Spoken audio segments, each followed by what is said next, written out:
Have you ever wondered why some people seem to twist every conversation until they hold all the power? Is it that no matter what you do or say, you end up feeling manipulated, small, and powerless?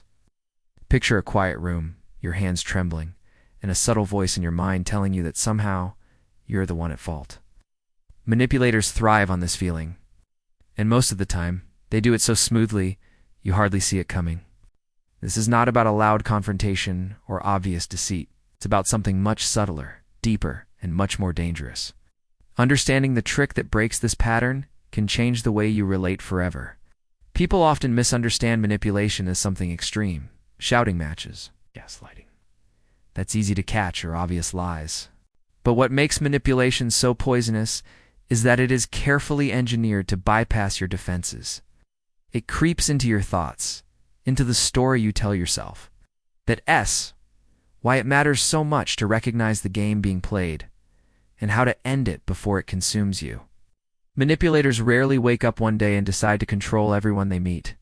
These behaviors grow slowly, shaped by pain, insecurity, and often early experiences that taught them that honesty or directness left them vulnerable. Research on personality disorders like narcissism and sociopathy often highlights trauma, neglect, or inconsistent attachment as breeding grounds for manipulative habits.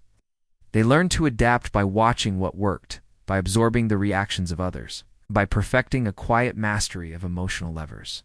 Some do it consciously, others almost automatically, but all of them come to depend on a false kind of power that can never last. And you may be wondering, is it even possible to confront this kind of skill? Can you truly counter someone so practiced at weaving you into their web? The answer lies in a simple psychological truth most people overlook. The most effective mind trick against manipulation is not to fight fire with fire. It's to shift the entire frame of the conversation. Every manipulator, no matter how experienced, depends on one key dynamic. They need you to stay reactive. They need you emotionally invested. They need you playing by their unspoken rules. This is why they provoke guilt, scramble facts, and shift blame. When you react, they stay in control.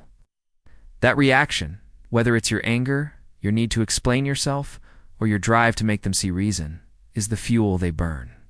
The most powerful insight is that this fuel is optional. Imagine a coworker who subtly belittles you in meetings. Maybe they say things like, "That's an interesting way to look at it." With a tight smile that implies you've just missed the obvious, you feel yourself go rigid, your thoughts spinning. Instinctively, you jump in to defend yourself, and that is exactly where they want you. The moment you do, they control the narrative. When you recognize this pattern, something shifts. A disarming silence, a neutral gaze, a calm and measured, "I see." It's an unexpected pause that breaks the cycle. It may feel small, a quiet moment rather than a bold confrontation, but it throws them off balance. Manipulators don't have a script for this, because they cannot feed on neutrality. That's the first insight. By disengaging from the emotional dance they want, you rob them of their leverage. This is not about playing games in return. It's about stepping off the stage entirely. Have you noticed how manipulators rarely give you time to breathe? How they rush your decisions, fill the air with their voice, and subtly discourage you from stepping back? Urgency is their most powerful weapon. It keeps you trapped in their reality, breathless and dizzy, until you give in simply to make the pressure stop. Studies on high-pressure sales tactics and interpersonal control show that creating a false sense of immediacy bypasses logical thinking. It's the same strategy manipulators use one-on-one, overwhelming your sense of self until you simply comply. Next time someone pushes you faster than you want to move, whether it's a partner telling you to stop overthinking, a family member hurrying you into agreeing, or a boss delivering last-minute demands, remember that their rush is not your reality. Slowing down is a choice. Taking a moment to say, "I need time to consider this," can feel radical in the face of their intensity. That pause breaks the spell. It is a small act of reclaiming control, one breath at a time. And then there's a more difficult insight, one that might make you uncomfortable.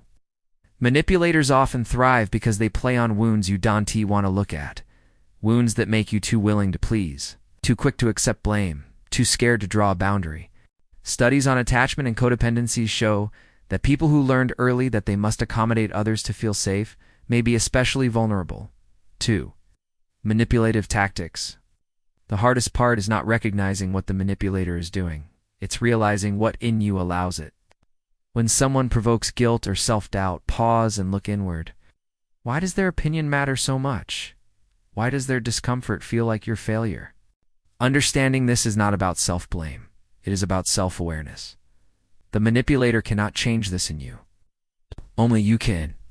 The moment you shift this story inside yourself, their words lose their sting. And perhaps the most profound insight of all is that manipulators cannot manipulate someone who refuses to give them control over their inner world. That is the core of this psychological trick. Reclaiming your inner narrative. Every manipulator banks on you believing their version of reality, that you owe them something, that you need to explain, that they hold the answers you cannot access. The reality is that you always have the option to look at their words and say, in the privacy of your own mind, that's not my truth. When you do this consistently, the power dynamic begins to collapse. Think of a partner who always has a subtle, backhanded comment ready. They may never raise their voice, may never seem overtly angry, but they always leave you feeling smaller after they speak. Breaking this pattern begins with an inner shift. You don't need their validation. You don't need to win them over. You don't need to convince them. You deserve respect. You need to give that respect to yourself first. And that is the shift that truly reclaims your power. It's less about battling manipulators and more about rewriting the story inside you. With practice, the cycle weakens. The manipulator grows frustrated or loses interest. It is difficult at first, especially if you've spent years reacting. But each neutral response, each measured boundary, each quiet refusal to dance to their tune is a tiny liberation. There is a quiet strength that comes from knowing you cannot control others, but you can control your engagement. You can say no without guilt. You can take your time. You can question their version of reality. And most of all, you can trust yourself to recognize your own worth, regardless of their words. And so the next time someone tries to pull you into their game, remember this small but profound mind trick. They cannot manipulate someone who will not play. Once you see the pattern clearly, their tactics grow transparent, their power slips away, and you are free. Protect your energy. Stay curious. Subscribe for more from Beneath the Cortex.